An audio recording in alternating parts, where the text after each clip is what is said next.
Hello and welcome to this week's episode of Lincoln to Local. I'm Krista Carroll, and in today's episode, we'll cover the first month of legislative session and a few bills including the education funding package and the non-resident driver's license issue.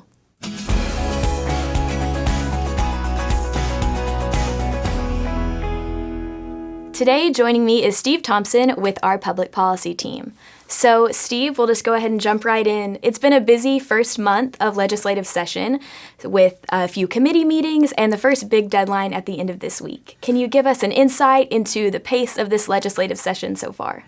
It really has gone faster than most years. More bills filed, more action taken upon those. I think as we wrapped up the first big committee deadline this week, there are still over 75% of all the bills that were filed at the beginning of session are still alive and have advanced, which is a little bit unusual. It's a higher pace than normal. Just this past week, we saw over 500 bills that had action taken on them, and that's almost a quarter of all the legislation filed this year going through the process either in a committee meeting or on the full chamber floor.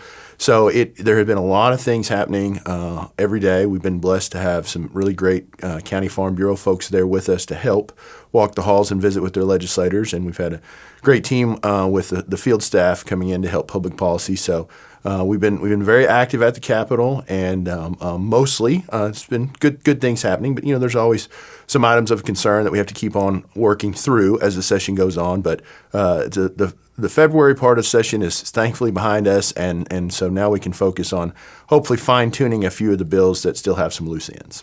Perfect. One bill that has gained some Farm Bureau attention is the education funding package proposed by the House.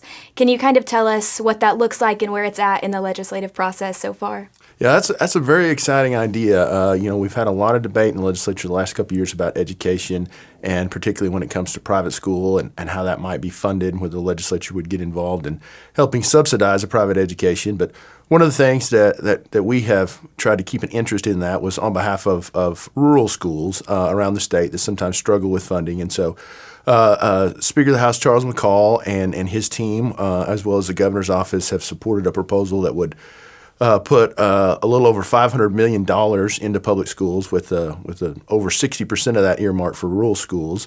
And the trade-off, of course, is that there's some tax credits for private schools and homeschools. And so I think that each side has some things in there that they like. Each side has some things in there they don't like. But we've been supportive of that from Farm Bureau from the perspective of it was such a historic amount of funding for smaller rural schools, public schools. And so that has passed the House by an overwhelming margin, but it is yet to be heard in a Senate committee. So I know the Senate wants to really break that down and discuss that each individually. And so we may see some more negotiations go on. But our main approach has just been to support rural public education and make sure that the things that were supportive of them in this package remain in there. And so there's still a lot of miles left to travel for the education funding this session, but we're really excited to see that so far it looks very positive. Great. Another really important issue is the bill that would allow non-residents to legally obtain a driver's license in the state of Oklahoma. Can you explain what that bill means for rural Oklahoma and agriculture and how that bill is progressing? That's been a very big talking point this last week in particular, as that bill was heard in both the House and Senate committee and advanced. And the State Farm Bureau Board of Directors met with the author of that proposal a couple weeks ago and really discussed that at length and came out with a support position of that because of a couple of reasons having to do with a migrant labor force that works heavily in agriculture and the connection to public safety. We know a lot of folks work in all of our lives every day that come from another country. Some of them arrived here legally. Some of them have overstayed their documentation, and so they no longer can obtain a driver's license. They can't buy insurance.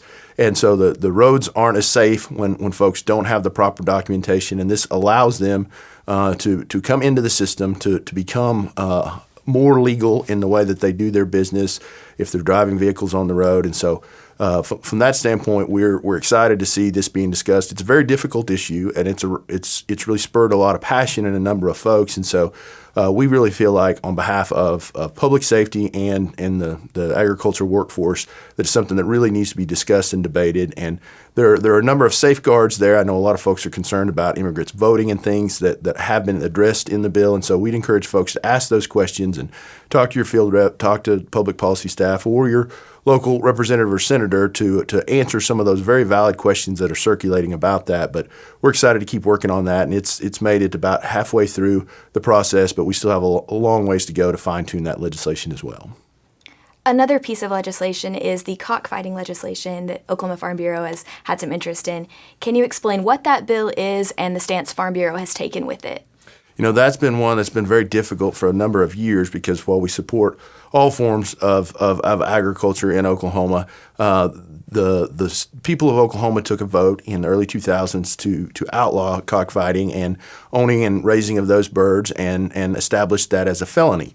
A lot of folks think that that's a little bit too harsh, and so there's been a movement in the legislature the last couple of years to reduce that classification down to a misdemeanor. What we've learned in researching that is that there has not been anyone assessed with those felony penalties that didn't have other crimes, drug use, drug possession, drug sales, other things that made the operation much more dangerous. So we're just not sure that we're really solving a true need by reducing that. And what it has done is really brought a focus on Oklahoma to several animal rights organizations that work against basically all of animal agriculture. And we're very concerned about bringing them into the state more and allowing them to fundraise over ideas that we're just not sure that we're really fixing any problems that are occurring in the state and the large number of our farms and ranches that could be impacted by some of these activists that come to Oklahoma. And so we've taken a position in opposition of this legislation and are working with the legislature to make sure that really there's a proper balance struck there between problems that we need to address and what other problems that we might create. A lot of times we try to do what we think is right, but there might be some unintended consequences, and we feel like some folks maybe haven't taken a big picture outlook of the damage that this legislation could do to the state. Well, thank you, Steve, and thank all of you for joining us today on this episode of Lincoln to Local.